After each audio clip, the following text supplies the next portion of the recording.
Estados Unidos y México han abierto pláticas para encontrar forma de cooperar y frenar el tráfico de armas en la frontera ante la preocupación por el incremento del delito aquí en México y la debilidad de las instituciones estatales en nuestro país, como ha dicho el propio presidente Donald Trump.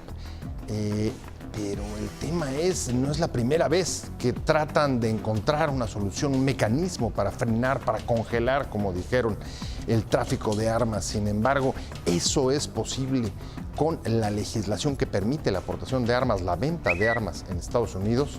De esto vamos a hablar hoy en Opiniones Encontradas. Muchas gracias por estar con nosotros en este programa en el que todas las ideas se pueden cuestionar siempre que se debatan. Soy José Buendía, le dejo mi Twitter, José Buendía MX, y ahora vamos a ver unos datos y arrancamos aquí en el foro con nuestro debate de hoy.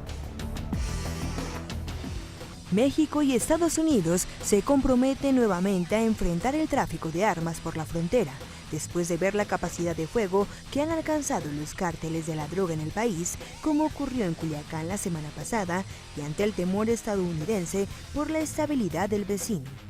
El operativo denominado Frozen pretende congelar el tráfico de armas que ingresa a nuestro país y que en gran medida son las que utilizan los integrantes del crimen organizado. Pero no es la primera vez que el tema está sobre la mesa de temas bilaterales. Ya con el gobierno de Calderón hubo un intento de avanzar en el control que se vino abajo por aquella operación de Rápido y Furioso. Tras los hechos violentos en Sinaloa, ayer se reunió el Gabinete de Seguridad con el embajador de Estados Unidos, Christopher Lando, para acordar el programa. Posiciones. 1. El canciller Marcelo Ebrard señaló que habrá un antes y un después de la llamada del sábado de los presidentes López Obrador y Trump en materia de tráfico de armas. 2. Hay voluntad política para enfrentar el reto compartido, señaló el embajador Christopher Lando.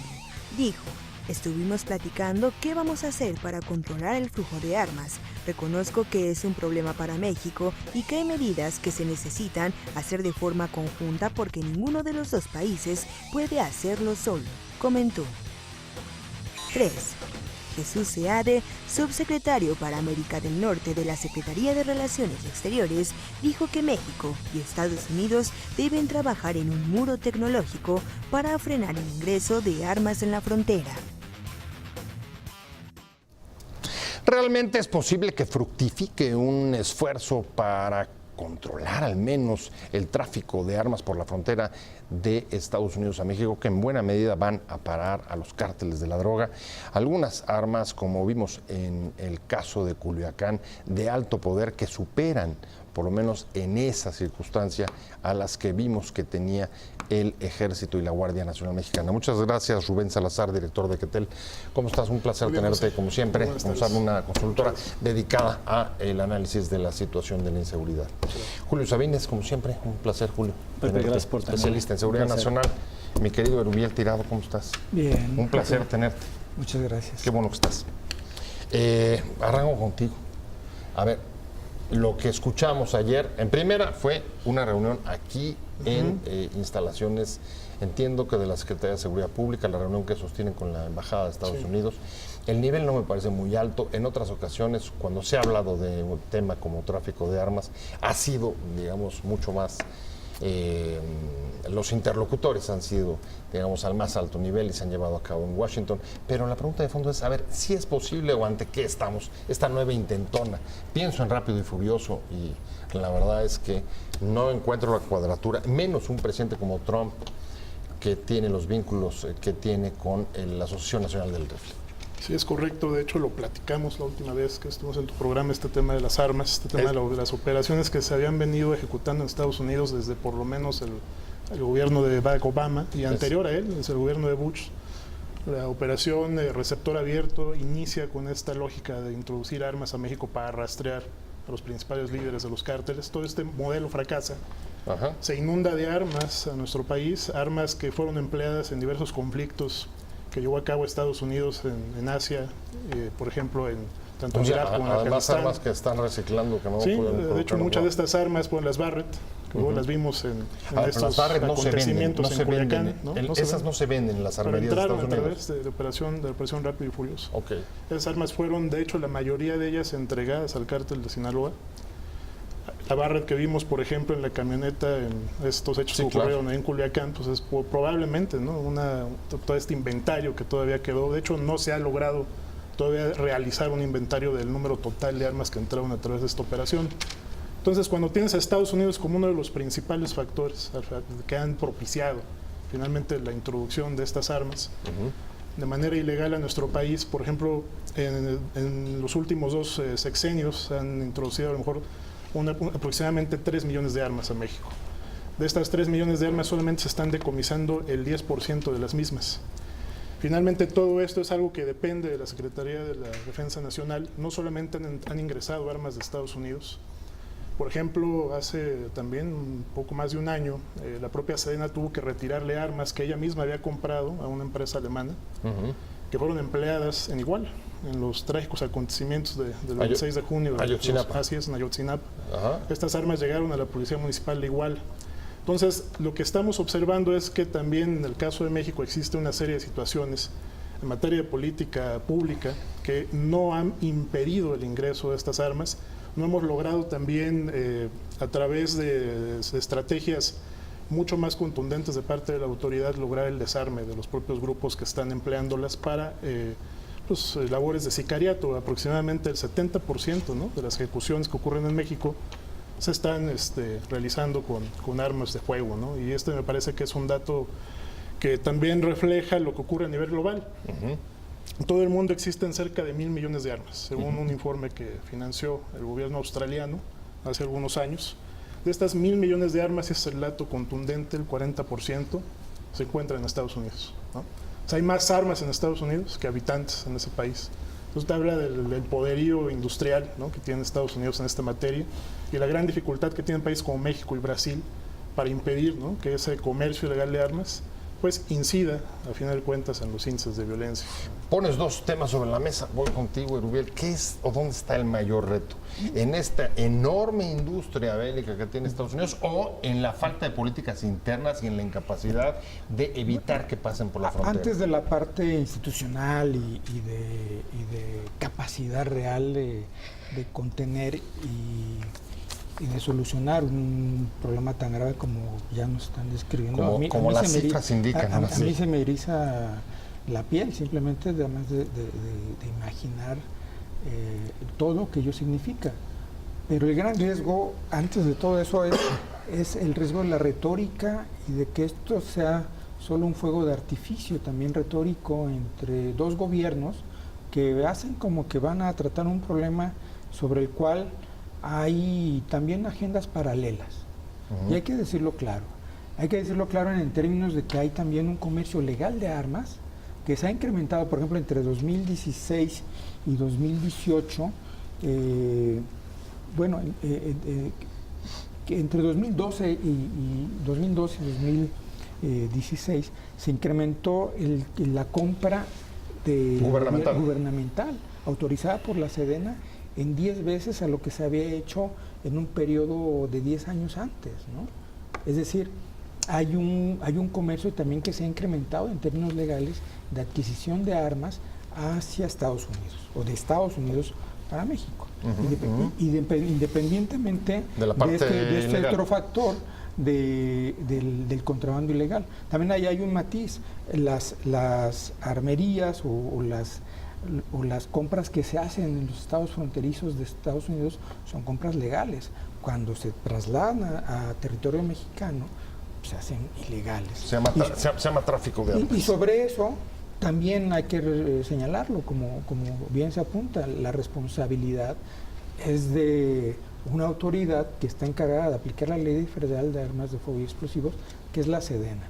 Y sobre eso también se han implementado algunas medidas, independientemente del asunto del tráfico legal de armas, que repito, en 2-3 años se compró a Estados Unidos 12 veces más que una década atrás. Qué bárbaro, ¿no? pero vamos. Entonces, el otro punto, perdón, es la cuestión de que no hay en realidad un esquema real de contención. Las políticas y las acciones de la Sedena, por ejemplo, de recoger armas a cambio de no investigar si esas armas han estado involucradas en actos delictivos, pues es una amnistía de facto, que no tiene autoridad la Sedena para ese perdón, por ejemplo, ¿no?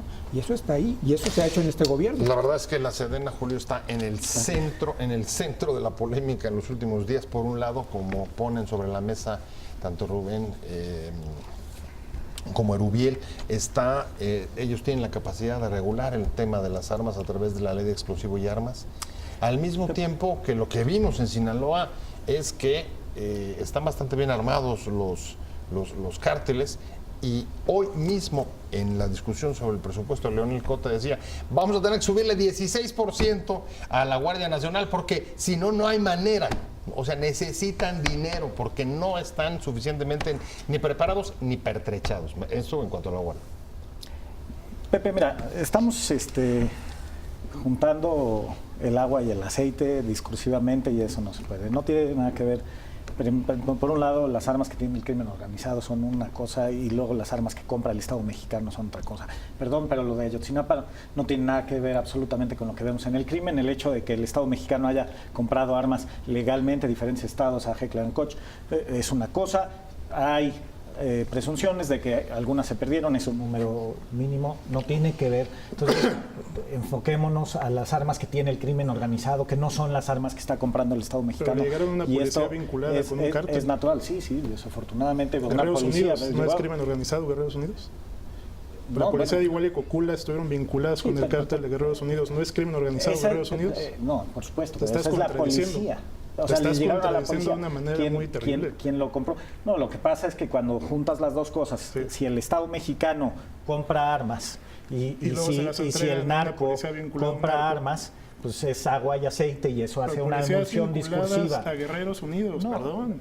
Pues ahí está la investigación. Sí, Estaban vinculadas a Guerreros Unidos. Al final de cuentas. ¿De qué estás hablando? Perdón.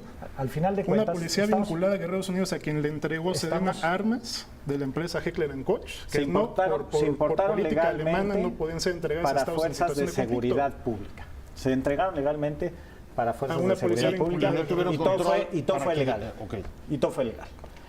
Entonces, ese es un tema. El otro tema, y es el que nos debe preocupar, No Pepe, fue legal es todo, ¿eh? No fue legal el todo. tema es qué armas están entrando de forma ilegal a través de la frontera proveniente de las armerías de Estados Unidos. Sí se venden Barretts en Estados Unidos legalmente, no, sí se venden en las armerías, sí se venden el calibre 50. Todo lo que vimos, todo lo que vimos en Culiacán lo puedes adquirir en una Son armería. armas que de una u otra forma se pueden adquirir vía asociaciones deportivas, vía stands de prueba, vía asociaciones en Estados Unidos. Traficantes de armas las compran en la frontera.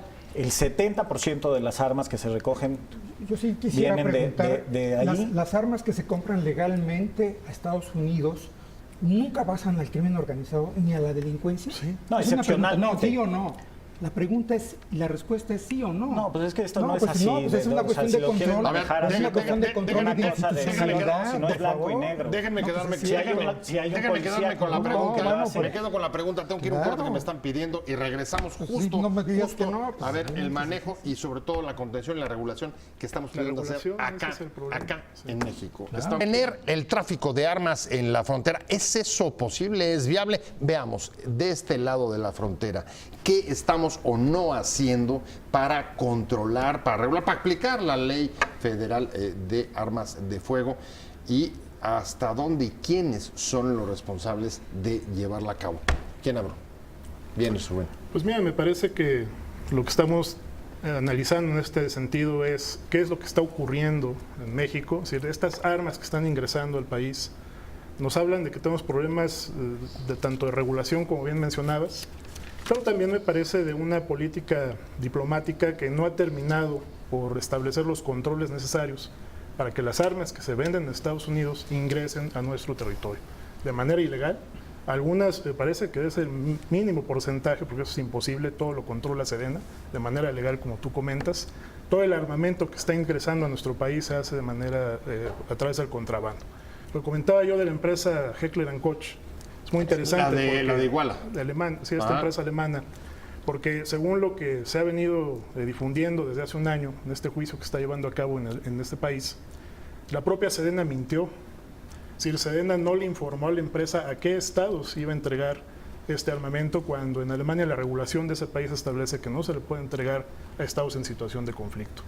Entonces yo insisto, si esas armas llegan a 2 policías vinculadas con delincuencia organizada, como lo señaló la propia investigación, pues no sé, aquí no entiendo lo que dices, Jaime, perdón, pero... Julio, perdón, pero llegaron a 2 policías vinculadas con la delincuencia organizada. Entonces sí ha habido armamento que aún a través de vías legales ha terminado en manos de delincuencia organizada. No sé por qué el señalamiento que haces. Lo de Rápido y Furioso es una situación que también nos pues refleja cómo a través de una operación que se le ocultó al gobierno de Felipe Calderón, pues finalmente provocó el ingreso de armas que llegaron en manos de un cártel, que fue el cártel de Sinaloa. Otro porcentaje también se ha establecido, pudo haber llegado a manos de la familia michoacana. Cárteles que, por cierto, ahora... Todo el occidente. Sí, un cártel que es hegemónico, que controla una buena porción del Pacífico mexicano, que en su momento tenía también vínculos, alianzas muy importantes con el cártel Jalisco. Y curiosamente son los 2 cárteles dominantes, ¿no?, que actualmente pues, son responsables de una cuota muy importante. A ver, ¿y a qué lo país, atribuyen? ¿no? ¿Es omisión, falta de capacidad de la Sedena para regular, contener y quitar las armas? ¿O hay otras autoridades, Julio, que no están cumpliendo? ¿Quién es un poco, cómo está la distribución de responsabilidades? No de culpas, de responsabilidades en esto. La primera responsable son los Estados Unidos, que están permitiendo el tráfico ilegal de armas. Están vendiendo en la frontera sur, Pepe, poco más del 80% de los homicidios, entre 70 y 80, la cifra cambia, son con armas de fuego de alto calibre, de rifles semiautomáticos o automáticos. Después, de esos, más del 50% del tráfico de armas proviene de los estados de la frontera sur.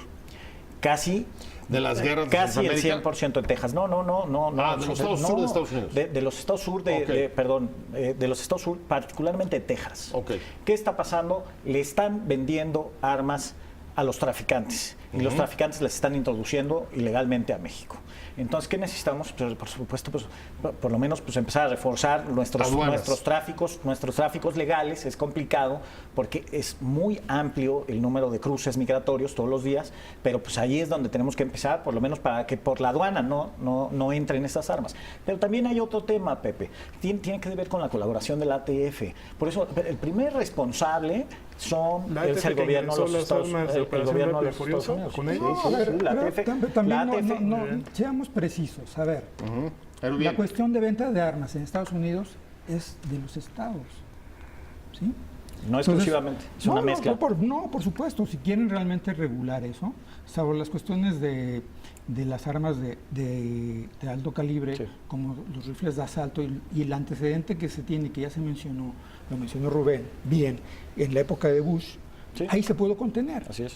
Pero el resto de las armas es materia de los estados fronterizos. Pero si quieren en ese sentido regular, y la responsabilidad de este lado de la frontera, del río Bravo para abajo, es de México. Sí, absolutamente. Y México no es capaz, y te voy a decir, les voy a decir realmente, no es el 50%, son el 70% de las armas ilegales, no de las legales, ilegales que hay en este país. A lo mejor el 100% de las armas legales, o el 90% sí son de Estados Unidos, las legales. Las que no, van legales. No, hablamos de las legales. Y el 70%, según un estudio que se publicó el año pasado, precisamente con informes de fuentes de Estados Unidos, el 70% de las que ingresan en forma ilegal son de Estados Unidos. Sí, el 70%. Y entre 2006 y 2018 se cometieron 121.100 homicidios con armas de fuego en este país. ¿Sí? Entonces, presumiblemente el 70% de ellas con armas que vienen de Estados Unidos. Y al mismo tiempo, ya lo precisó en este caso Julio, pero aquí en ese sentido sí hay que ser precisos.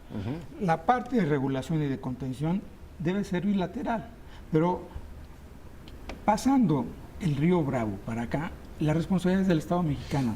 Y la institución que tiene que ver con esto no es una policía federal, no es una policía local, es la Sedena, así de simple. Eso dice la ley. Bueno, pues la Sedena y la incapacidad que estamos teniendo internamente de poder regular, contener esto, y al mismo tiempo, como vimos ayer, en esta reunión en la que ambos países tratan de llegar a un acuerdo para ver cómo frenar, dice el propio embajador de Estados Unidos, el presidente Trump está muy preocupado por la debilidad de las instituciones mexicanas. Ese puede ser un argumento, un disuasivo, el temor de inestabilidad Pero en pues, México, obras son el amores. que lleve a tomar acciones. Déjenme un corte, regresación de armas ilegales que vienen de Estados Unidos y que en la mayoría de los casos llegan a los cárceles. Bueno, la mayor parte de los homicidios, de los delitos que se cometen de sangre en este país es con armas de fuego que vienen, 70% de ellas de ahí, de nuestro país vecino. Rubén, me quedé contigo.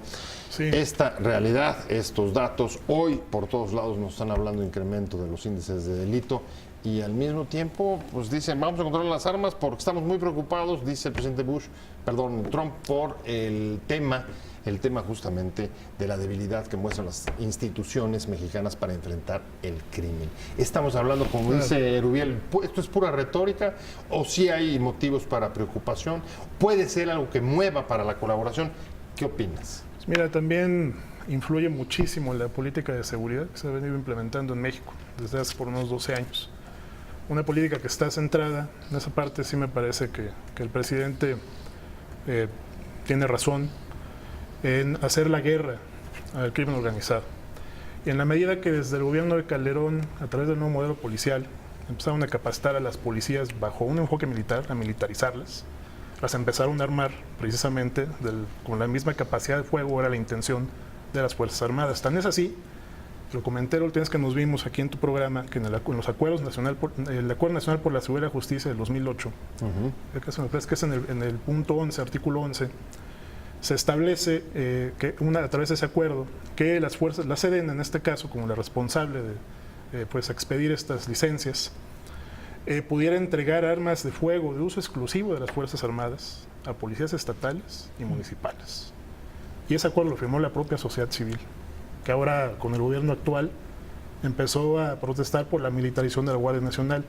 Fíjate lo que paradójicamente esa misma sociedad civil... No, los vimos, años, esos ¿no? fueron si mal no recuerdo, fueron los acuerdos de Chapultepec, apoyó ¿no? la militarización de las sí, pues fue ahí, ¿no? Es Los acuerdos de Chapultepec, y estaban varios de los representantes de la sociedad civil que hoy están criticando, tienes toda la razón. Es un tema político, como bien señala Rubiel, pero hay algo más, vamos al tema de la debilidad institucional.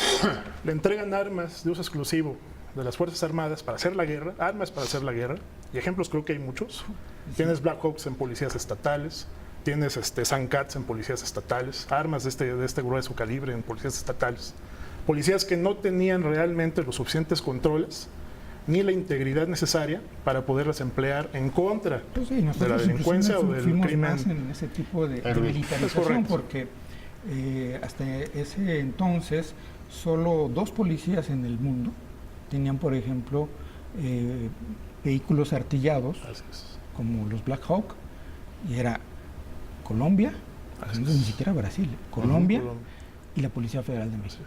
¿Sí? Y después fuimos más allá porque se los dimos incluso a la policía como la de Guadalajara, si no me equivoco, la de Jalisco. Así es. ¿No?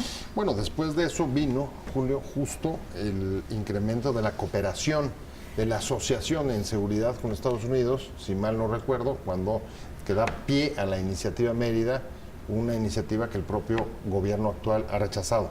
Ha dicho no queremos seguir por ese camino, ni queremos que nos den helicópteros, ni queremos pues, esa cooperación que se había venido dando en los gobiernos de Calderón y de Peña Nieto.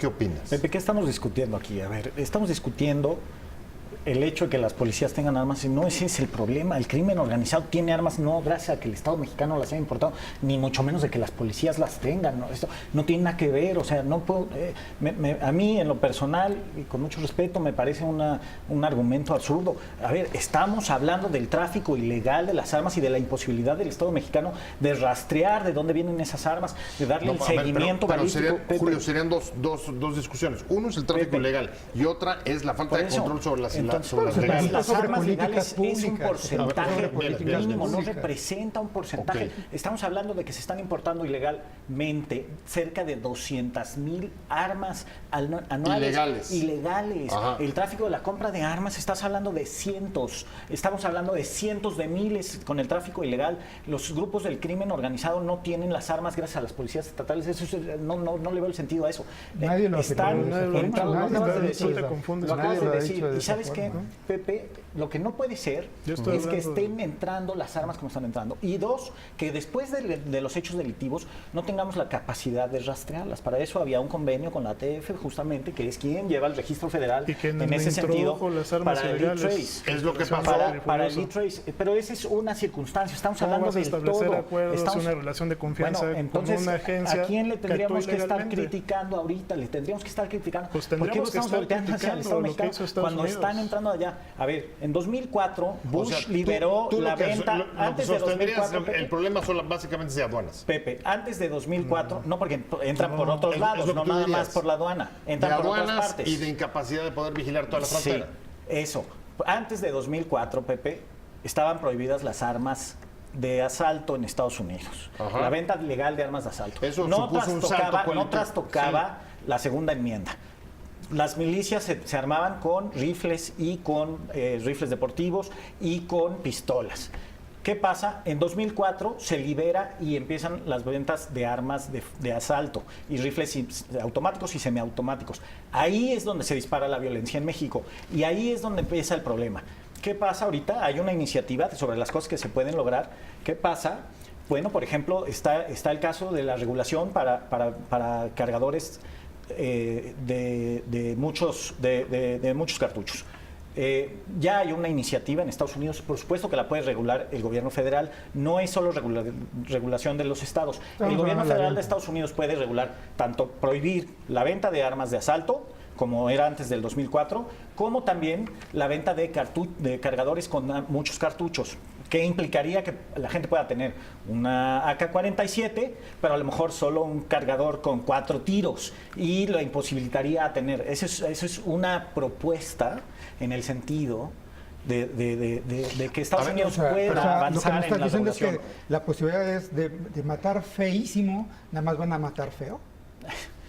La otra, Ese es el punto. La otra es que Porque no hay muchos nosotros cargadores. podamos darle un seguimiento balístico a las armas. Y en eso la cooperación entre las agencias federales, tanto de México como de Estados Unidos, O sea, es dirías, clave. hay que retomar Y el seguimiento de las armas. ATF no nos da la información, se le hacen las solicitudes, se meten los cartuchos, se meten los registros de las armas encontradas en México y no se les da el seguimiento. ATF no contesta. Entonces, tenemos que tener una postura ante Estados Unidos mucho más fuerte. Dirían, ese es el primer punto que debería de contener cualquier clase de cooperación contra el tráfico de armas entre México y Estados Unidos. En mi opinión, sí. Pues. Son Termino un corte. acciones muy concretas. Regreso contigo porque el subsecretario Seade dice que lo que necesitamos tener es un muro tecnológico en la frontera para frenar el tráfico de armas.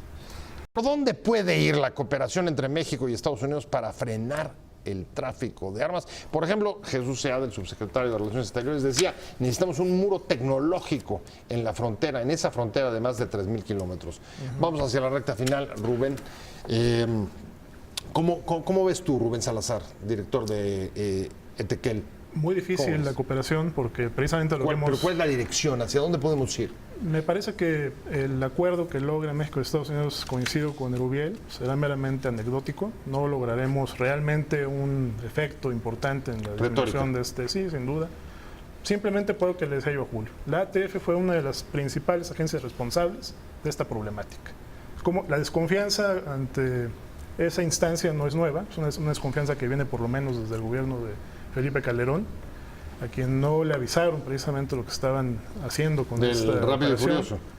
Y desde entonces sí me parece que también la propia dinámica que hemos tenido en nuestro país, es esta propia conflictividad que existe entre los cárteles, pues ha aumentado y ha incrementado también la necesidad La de... demanda de armamento. Pues, por supuesto. O sea, a medida que esa estrategia no cambie y que no logremos desarticular o disminuir, ¿no?, la necesidad que tienen estos grupos de O sea, finalmente estamos hablando de una situación en la que el mayor número de ejecuciones o de asesinatos, homicidios dolosos que ocurren en México se derivan de la rivalidad. O sea, tu posición sería, o primero acabemos con la guerra adentro. Se tiene que acabar primero con la guerra. Porque si no, la demanda va a ser permanente. Es correcto. Julio.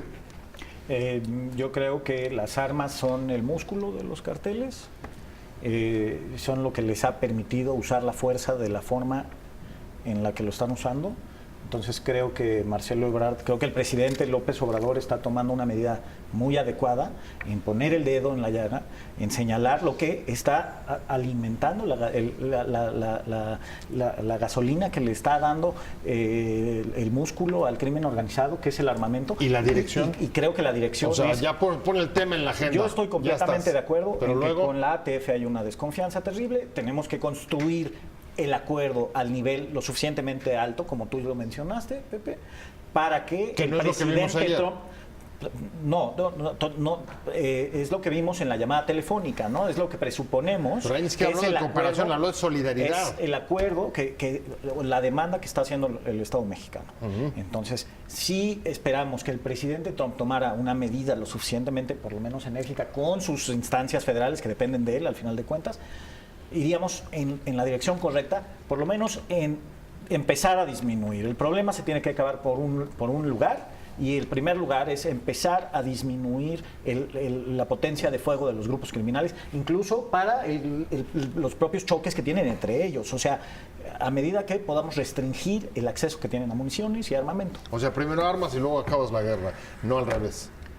Yo creo que vienen de la mano, pero es importante primero pues, quitarles los instrumentos si ellos no están dispuestos a acabar con la guerra, ¿no? Creo que quitárselos hasta ahora ha sido difícil, mi querido Rubiel. No te los van a dar. ¿Cómo ves? ¿Tienes alguna esperanza, expectativa en que esto pueda caminar? Hablando en plata, y por muy buenas intenciones que podamos manifestar en esta mesa, aunque tengamos diferentes enfoques, lo que es un hecho es que, tú preguntabas hace rato, lo que pasa es que hay incapacidad del Estado mexicano, del gobierno actual, de tener este flujo de 200,000 armas anuales en la frontera, ilegales, ¿no? Pero en realidad, hace 2 semanas, cuando menos, la Sedena anunciaba públicamente que tenían identificadas 5 rutas específicas por donde la mayoría de estas 200,000 armas circulan, ingresaban. Entonces la pregunta es, okay, de acuerdo, si esto es así, entonces, ¿qué estamos haciendo por realmente tenerlas? O sea, no nos dicen exactamente dónde radica esa incapacidad. Qué bueno que lo sabes, pero explícame por qué no actúas. No estás actuando? Y después me anuncian este asunto del canje de armas, y yo las recibo y no te investigo nada. Por eso es importante, y yo creo que está bien destacar lo que dice el subsecretario SEADE, un muro tecnológico, pero eso implica también pues, recursos. Y por donde sabemos, nosotros no tenemos tantos recursos. No. La cooperación, y es un problema bilateral. No necesitamos solamente la solidaridad o la empatía de un presidente de Estados Unidos. Necesitamos acciones concretas de un gobierno de Estados Unidos. Reactivar la iniciativa Mérida.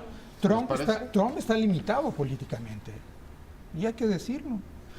Y de este lado estamos limitados retóricamente. O sea que no ven muchas perspectivas de que avance, pero al menos, dice Julio, está en el tema, está en la agenda. Muchas gracias, ya se me acabó el tiempo. Rubén, muchas gracias, Rubén Salazar, director de Muchas gracias. Muchas gracias, como siempre, un placer haberte. Igualmente, José, muchas gracias. Julio Sabines, especialista en seguridad nacional. Igualmente, muchas gracias. Gracias a los tres por haber estado.